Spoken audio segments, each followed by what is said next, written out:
I was already picking up speed on the highway when I heard the first thud coming from inside the trailer.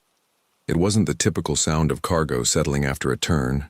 It was something heavier, more direct, as if it had hit the inside side with enough force to make the steering wheel vibrate in my hands. I looked in the rearview mirror expecting to see a loose door or a rattling seal, but the seal was intact, shining under my own headlights. I slowed down a little to listen better, and then came another thud, this time more spaced out as if it had a rhythm. The weight of the trailer shifted slightly to the right and then back again, something palletized cargo doesn't usually do on its own. I remained silent for a few seconds inside the cab, trying to understand if I was exaggerating, until I realized that it didn't seem like an accident. I had left the distribution center in Joliet close to midnight, a dry load of electronics, all palletized and sealed according to company standards. It wasn't fragile cargo. It didn't require temperature control, just on-time delivery and no tampering. The night shift there is usually quick and direct. Little conversation, a lot of urgency to free up the dock. I did my visual check as always, checked the seal number, took photos, registered it in the system, and went up to the cabin. The wind was constant, not strong, just that dry Illinois cold that seeps in through the cracks in the door. As I exited through the east gate, I felt that the movement in the yard was a little more disorganized than usual. There were 3 trucks waiting at the dock in the same line, all with their headlights on and drivers inside, which is strange because normally they get out to supervise the loading. A forklift operator passed behind my trailer before they closed the door, but it didn't seem to be the same one assigned to my load. I didn't actually see anything irregular, just the feeling that someone was doing everything too fast. The supervisor signed off on the tablet without reviewing what was on the screen for very long. When they closed the door, I heard a short internal impact, but the operator said it was a pallet bumping against the side. The answer came before I even asked anything. The seal was placed in front of me, and I tested its tightness myself before leaving the dock. Correct number, firm locking mechanism, nothing loose. I took a photo as required by protocol and sent it to headquarters before even starting the engine. One of the employees stood watching while I engaged the trailer, and when I made eye contact, he simply turned his face away. It wasn't illegal behavior, just outside the norm for the place. I passed through the internal security checkpoint, and the guard checked the seal number more than once. He even flashed his flashlight at the rear door before letting me go, something he doesn't usually do with me. I set off onto the highway with the trailer responding normally, weight distributed as expected. The rear axle showed no signs of overload, and the truck was stable for the first few miles. There was a dark sedan keeping a steady distance behind me. Too far to be a concern, too close to be a comfortable coincidence. After a few miles, it took another exit without signaling early. I stuck to the planned route, radio off, cabin silent. The clock showed just after midnight when the first thumps began. Up to that point, nothing was officially wrong. The third jolt was harder than the others, shifting the weight backward as if something had slid against the trailer door. I took my foot off the accelerator and spent a few seconds just feeling the axle's response, trying to distinguish the load movement from anything else. It wasn't a curve. It wasn't a pothole. The road was clear and straight in that stretch. I thought about pulling over to the side of the road and opening it right there, but the stretch was too dark and without streetlights for miles. It wasn't the kind of place where you open a trailer in the middle of the night alone. I needed to decide quickly whether to stop or continue to a safer spot. I picked up the phone from the cabin and called the dispatch center, but the call dropped before it connected. The signal there usually fluctuates, nothing out of the ordinary, but it wasn't the best time for it to fail. I tried again, and this time it rang, but no one answered on the night shift. The system showed that the cargo had been registered and released correctly, with no security alert. While I waited for someone to call back, I heard something different coming from the cargo compartment. Not a bang, but a slower, more controlled dragging sound, too controlled to be a loose box. It was as if the weight was being moved carefully. I looked at the number on the license plate I had photographed on my cell phone and mentally compared it to what I saw in the rearview mirror. It still seemed intact, with no sign of tampering. The first decision was simple in theory, but weighty in practice. I wasn't going to open that trailer alone in the dark. I decided to continue to the next gas station 20 miles ahead. where there was lighting and activity even at that hour. I maintained a constant speed, but my ear was more attentive than the engine. Every small internal movement seemed calculated. About 10 miles from the gas station, the movement inside stopped completely. Absolute silence, as if the trailer had suddenly become empty. This bothered me more than the previous knocks. Normal cargo still makes small noises, even when stabilized. That total absence of sound seemed intentional. I turned up the radio volume for a few seconds just to test if I was imagining things. When I turned it down again, I heard a single knock, too close to the tailgate. The object that ended up controlling everything was the metal seal itself. While I was driving, I kept watching it in the mirror as if I could detect any slightest change. There was no crack, no visible twist, nothing loose. Even so, when I slowed down to enter the gas station exit, I had a clear feeling that something had touched the door from the inside, exactly at the height of the seal. It was at that moment that I realized that my decision to continue to a well-lit place might have already been noticed by whoever was behind me. I pulled into the gas station, slowing down slowly, passing under the bright white light that usually reveals anything wrong with the truck. I pulled over away from the pumps, near the side of the building, where there were 2 cameras pointed at the yard. There was little traffic, just another truck parked on the other side and an old pickup truck parked near the store. I turned off the engine and stayed in the cab for a few seconds, waiting for some sound coming from the trailer. Nothing. Complete silence, as if it had never happened. I carefully climbed down, walking to the back without making unnecessary noise. The seal was exactly as I had left it, aligned, firm, without any cut or twist marks. I ran my hand along the metal door, trying to feel any internal vibration, but there was no movement at all. The streetlight illuminated only half of the trailer, leaving the other part in darker shadows than it should have been. I stood there a few seconds longer than usual, listening for something that wasn't coming. That's when I heard a muffled, short sound coming from inside, but different from the previous bangs. It sounded like someone shifting position against the metal, too light to displace weight, too loud to be thermal noise. I took 2 steps back without realizing I was doing it. I looked around and noticed that the pickup truck that had been near the store was now closer to my truck than before. I hadn't seen it move. I went back to the cabin and picked up the phone to call the carrier's security number directly. This time it connected, but the call took a while to get through. While I waited, I heard 3 quick knocks, one after the other, right at the level of the seal. It was as if someone knew where I was looking. By the time security answered, I was already explaining that I needed guidance regarding a possible internal breach, without external tampering. The response I received was unhelpful. They said that if the seal was intact, the instruction was not to open it without the presence of a local authority or authorized supervisor. While I still had the phone to my ear, the rear door vibrated once from the inside, strongly enough to make the metal tremble under the streetlight. And for the first time, I was certain that it wasn't cargo settling. While I was still talking to company security, the rear door suffered an impact strong enough to make the metal vibrate under the streetlight. It wasn't an uncontrolled blow. It was directed pressure, as if something was testing exactly where it would give way first. The entire truck swayed slightly, and I took 2 steps back without realizing I was moving backward. The pickup truck that was in the yard now had its engine running, but no headlights, and no one seemed to be getting out. I called the local police and explained that there was movement inside a sealed trailer, and the operator asked me not to approach the door until the patrol car arrived. Before I hung up, I heard something being dragged inside, too slowly to be loose cargo. When the police car's lights finally entered the gas station, the movement inside stopped instantly, absolute silence, as if someone had been warned. The officers cautiously got out, looked at the intact seal and then at me, waiting for an explanation I couldn't yet provide. One of the officers asked me to keep my distance while they positioned themselves behind the door with their weapons drawn. At that moment, I realized the consequence was already happening, regardless of what was found inside.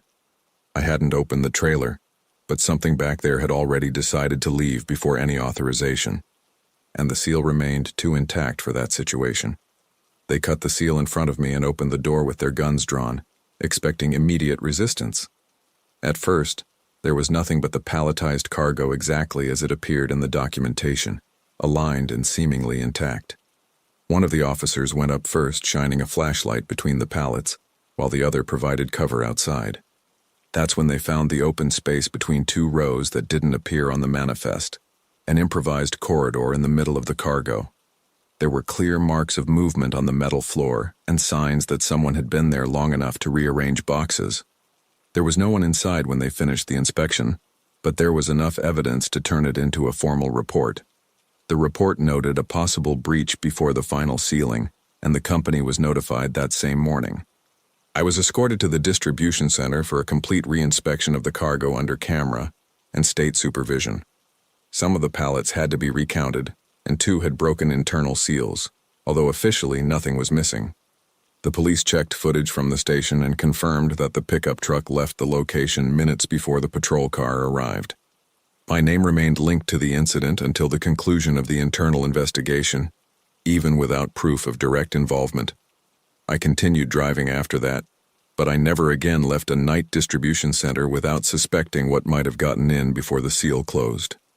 The internal investigation took several weeks, reviewing yard cameras, dock schedules, forklift movements, and shift employee logs. They discovered a short interval between the trailer's positioning and the official start of loading, enough time for someone to enter before the final sealing. No images clearly showed who it was, only shadows crossing areas outside the main camera angle. The company reinforced protocols, changed supervisors, and installed extra lighting at that specific dock. Officially, the case was treated as an attempted misuse of transport for unidentified illegal movement. My truck returned to its normal route after that. But what remained wasn't the report. It was the feeling that I drove miles carrying something that wasn't in the documentation. The intact seal fooled any superficial inspection, and for a few hours I was part of an operation I didn't even know existed. They never found the person inside, nor did they confirm where they went before the police car arrived. The pickup truck was never formally identified in the process. I continue driving, doing checks as I always have, but when I hear any unusual sound inside the trailer, I don't slow down just to hear better. I think about how long someone can stay hidden before deciding to come out. It's frightening to think that, even with the seal intact, you might be carrying something that shouldn't be there. This feeling of insecurity is what many of us face in isolated yards in the middle of the night. If this story from Illinois brought back any memories or gave you that chill down your spine, leave your like now. This gesture seems simple, but it's what tells the YouTube algorithm that this content is relevant, causing it to recommend our stories to more drivers and road enthusiasts. And so that I know how far beyond the quiet it's arriving today. Leave a comment saying which city or state you're listening to this video from and what time it is there now. I want to know who's on the highway or resting, following these reports with us. My name is Hale. I'm 42 years old and have spent over 15 years driving through the Southwest with dry cargo on routes that are far too long for surprises. I'm sending this account because I still haven't been able to explain what happened that morning on I-40, and perhaps someone who knows that stretch of road will understand better than I can. I was crossing an empty stretch of Arizona when the voice came into my radio as if it were already in the cab with me. There was no static, no channel request. It simply started saying my complete trailer number correctly, as if it were reading it from my dashboard. I wasn't transmitting anything. The microphone was attached to its mount, and my hands were on the steering wheel. The voice then mentioned the exit I would have missed minutes before, but I hadn't passed any exit yet. I had left Flagstaff shortly after 10 at night with a sealed dry cargo for delivery in Albuquerque before dawn. Nothing sensitive, nothing of high declared value, just sealed pallets and normal interstate transport documentation.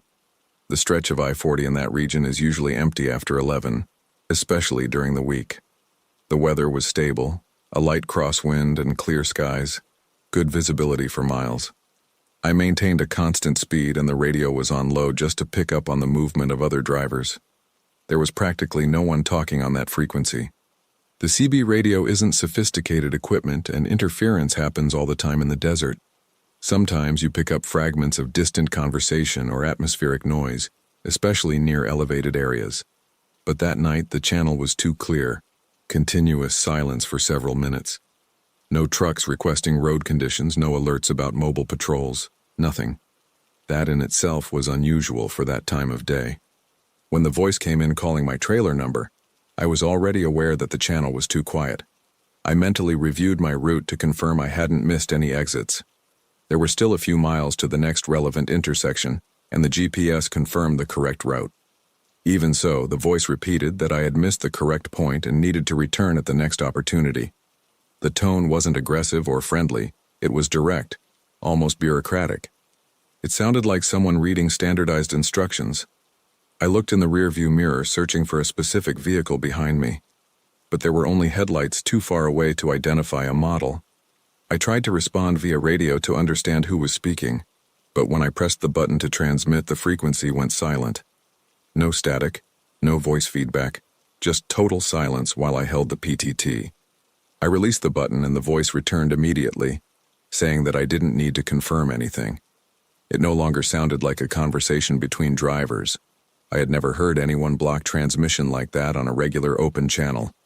I looked at the dashboard again, checked if the radio was working properly, and tested the volume and squelch.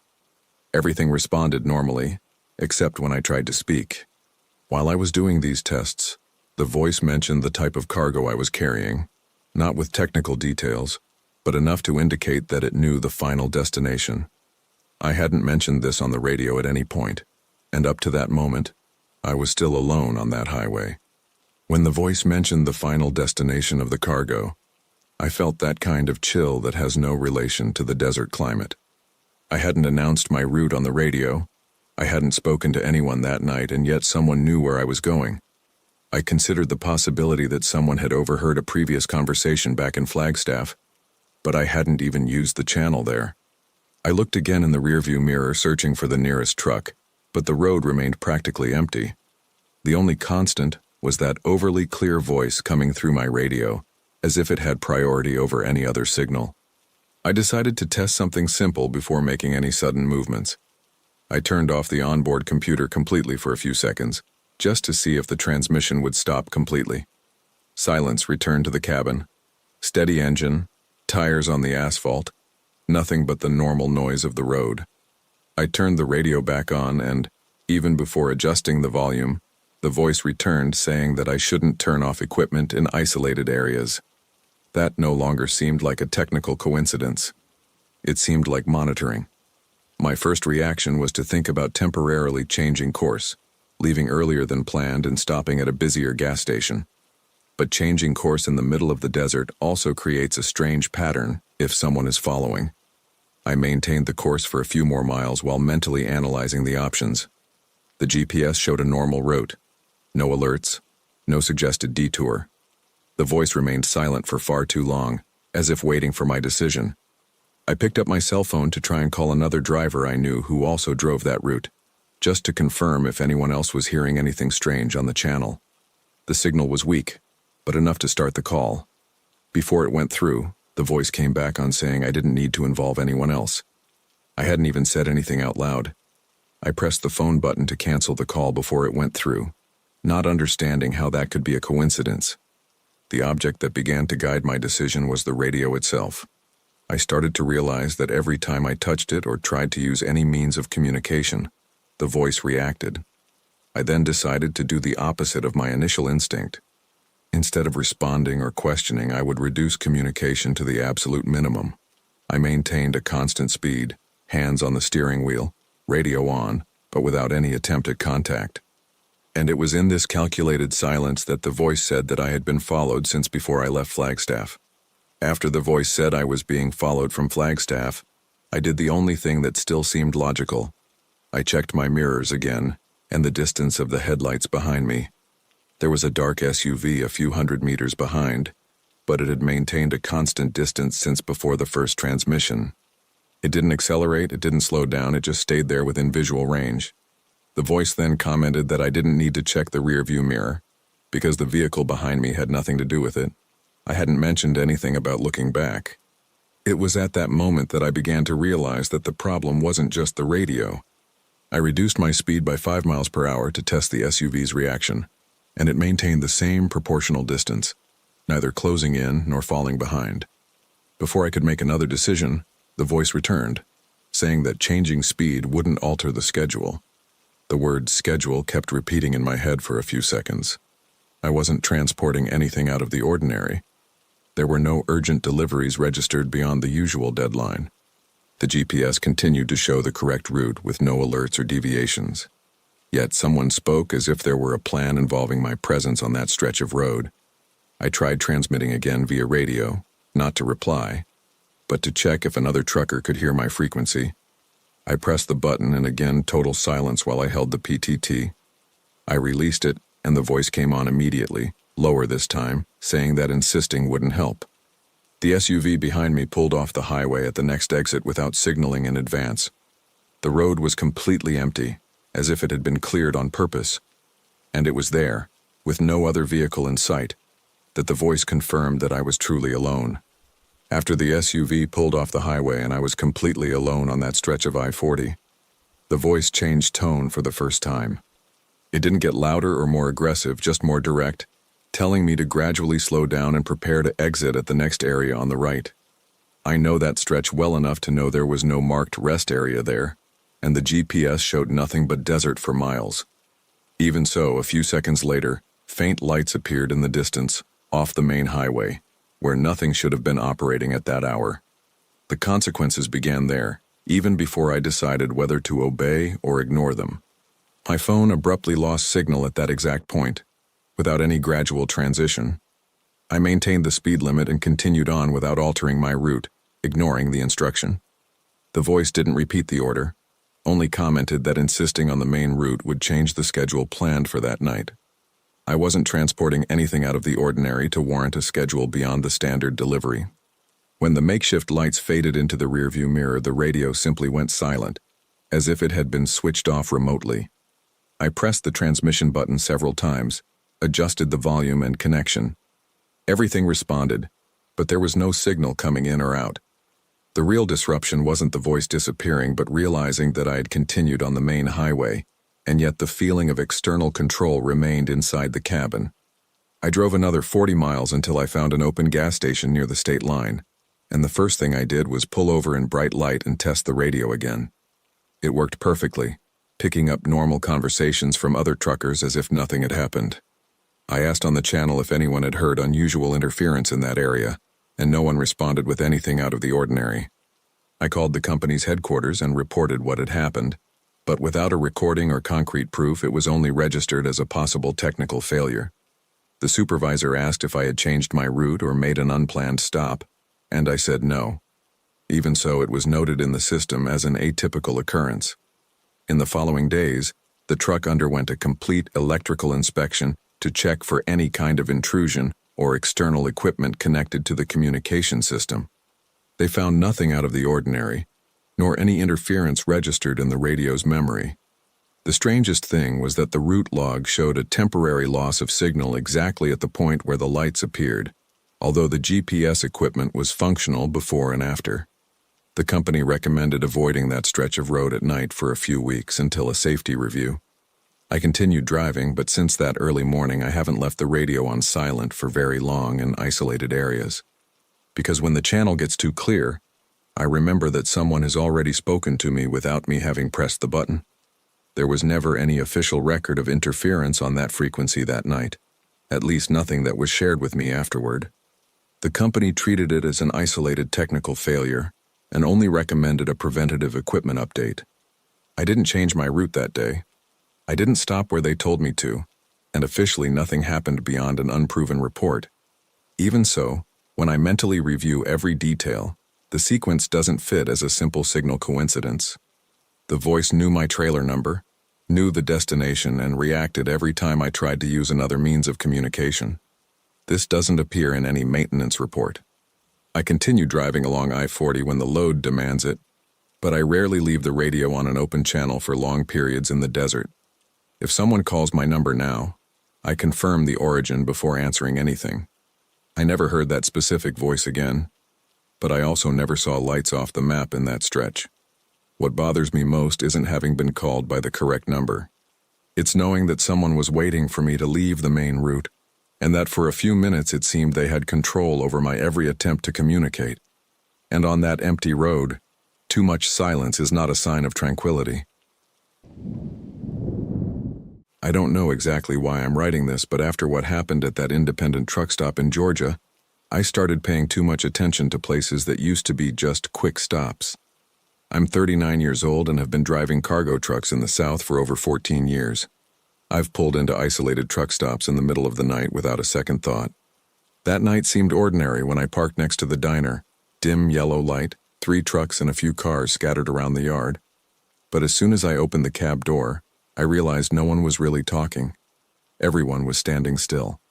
And when I pushed open the diner door, the silence was immediate, as if someone had turned off the sound system.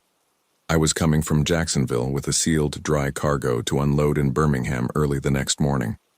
It was past midnight when I decided to leave the interstate and fill up at that independent truck stop in rural Georgia. It wasn't a well-known chain. It was one of those places that combined an old pump, a small workshop, and a diner attached to the side. The neon sign was partially flashing, but the pumps were working. There was enough traffic to make it seem truly open, but not enough to seem busy. I parked near the diner and noticed 3 trucks lined up on the other side of the lot. None of them were refueling. They were all off, but with drivers inside, visible by the dim light on their dashboards. There were also some cars scattered around, positioned at almost equal distances from each other. None were near the main entrance of the diner. I didn't see anyone walking around the parking lot, nor any customers walking to the pumps. Even so, it seemed like everyone was waiting for something. I stepped out of the cabin and walked to the diner door, feeling like I was being watched, even though no one had made direct eye contact yet. When I pushed the door open, the ambient sound simply stopped. It wasn't gradual. Conversations ceased instantly. Cutlery seemed to hover in midair, and even the old ceiling fan appeared louder by contrast. There were at least 10 people inside, seated at different tables, but they all turned their heads in my direction at the same time. There was no whispering, no exaggerated reaction, just a fixed stare. The waitress stood behind the counter holding an order pad without writing anything down. She didn't ask what I wanted, just kept her eyes on me long enough to make me uncomfortable. A man near the window raised his glass to his lips without looking away. Another table, further back, seemed to be in the middle of a conversation before I arrived, but no one brought it up again. I took a few steps to the counter trying to act normal, but the silence didn't break. I only ordered a coffee to justify stopping by, and the response was too short, almost mechanical. While I waited, I noticed that nobody was really eating. The plates were in front of people, but the cutlery remained motionless. The television in the corner was on without volume, displaying a static image of a local channel. When the waitress placed the cup in front of me, everyone was still looking. Not at the counter, at me. I stood there with the cup in my hand for a few seconds, trying to act as if it were just my imagination. I took a sip of the coffee, which was too hot to have been brewed long ago, and waited for someone to resume the conversation or at least look away. No one looked away. The man near the window still had his cup raised, not drinking. The television remained on silently, showing the local weather forecast as if that were relevant to anyone inside. I needed to decide whether to finish my coffee or leave without making a fuss. The object that came to guide my decision was the cup itself. As I held it, I realized my hands were more tense than they should have been for something so simple. The waitress remained standing behind the counter, not taking an order, not asking anything. One of the customers at the nearest table tilted his head slightly to the side, a movement too small to be casual. It didn't seem like ordinary country curiosity. It seemed like confirmation of presence. I put the cup back on the counter without finishing. I said I needed to continue my journey and left enough money for coffee, even though it was almost untouched. The waitress didn't respond. She just picked up the bill and put it in the drawer without checking the amount. No customer followed my movement physically, only with their eyes. When I pushed open the diner door to leave, I had the impression that the silence became even denser for a second. I didn't hear chairs being dragged. I didn't hear any conversation resume. Only the sound of the door closing behind me. As soon as I stepped back into the parking lot, I noticed that all the vehicles were in exactly the same position as before. No doors open, no headlights on, no drivers outside. The trucks on the other side remained with occupied cabs, but too still for those about to rest. The air seemed even stiller than a few minutes earlier. And as I walked towards my truck, I felt that everyone inside the diner was still looking through the dark glass. Before climbing into the cab, I did a quick sweep of the yard as I usually do. That's when I noticed something that wasn't obvious when I arrived. The tires on 2 trucks were visibly too low, almost collapsed against the asphalt. A third appeared to be in the same state. No driver was checking it. None seemed concerned. My truck was the only one that looked ready to leave without hindrance. I climbed into the cab slowly, trying not to appear rushed, but I had already decided I wouldn't stay there any longer than necessary. I started the engine, and the sound broke the silence of the courtyard almost aggressively. At the same instant, the diner doors opened. Not abruptly, but too coordinated to seem like a coincidence. Some people began to get out and position themselves near their vehicles without speaking to each other. None of them had their cell phones in their hands. None of them seemed surprised by anything. As I adjusted my seatbelt and engaged the gear, I noticed that everyone who left the diner stopped walking at the same time. They were spread out across the parking lot as if they already knew where they should be. There was no visible signal, no commanding gesture, only synchronization. The man who had been near the window was now beside one of the cars with a flat tire, but he made no move to fix anything. He just watched. And he wasn't the only one. I slowly moved toward the main exit, and that's when I clearly saw that the tires of at least 3 vehicles were completely flat, touching the asphalt. It wasn't natural wear and tear, it was intentional deflation. None of them seemed concerned about it. My truck was the only one there in a condition to move immediately. When I lined up with the exit, I noticed that everyone else scattered around the yard had turned in the same direction. They didn't say anything.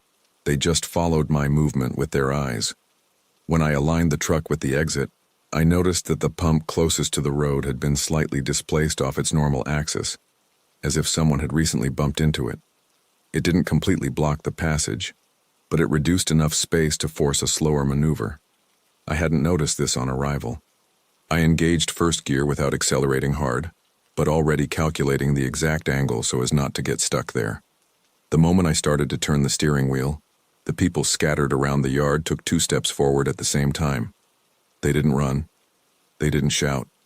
They just moved forward. The man who was next to the car with the flat tire stood exactly in line with my left headlight, but didn't cross.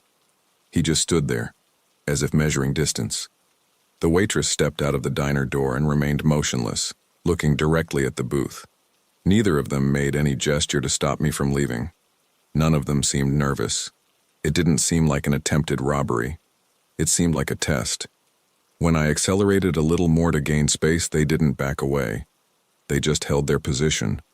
I completely ignored any makeshift signs near the exit and accelerated just enough to leave the yard without slowing down. The instant my truck's tires touched the highway asphalt again, everyone there turned in the same direction, following my departure with their whole bodies. There was no chase, no honking, no attempt at a final blockade. Just that silent, collective movement as I left the place behind. I drove for at least 20 miles before slowing down to catch my breath. The road was empty and the dashboard didn't indicate anything out of the ordinary, but my mind was still on the parking lot of that gas station. I called the company's headquarters and simply reported that I had left an independent truck stop due to strange behavior from the patrons. I didn't use exaggerated words, just described synchronization issues and flat tires. The supervisor asked if there had been any attempted robbery or damage to the truck. I said no. Officially, there was nothing concrete. The following morning, before unloading, I asked a colleague to quickly check if he recognized that specific gas station. He said he had passed by during the day, and it seemed ordinary, but he had never stopped there in the early morning hours. Later, I checked online reviews and found vague comments mentioning a strange atmosphere and people who are overly observant, but nothing that would constitute a police report. No formal record of illegal activity appeared in a quick search. This almost bothered me more than if something had actually come up. A few days later, the company sent a notice recommending preference for larger networks on night routes in that region, without mentioning my name directly.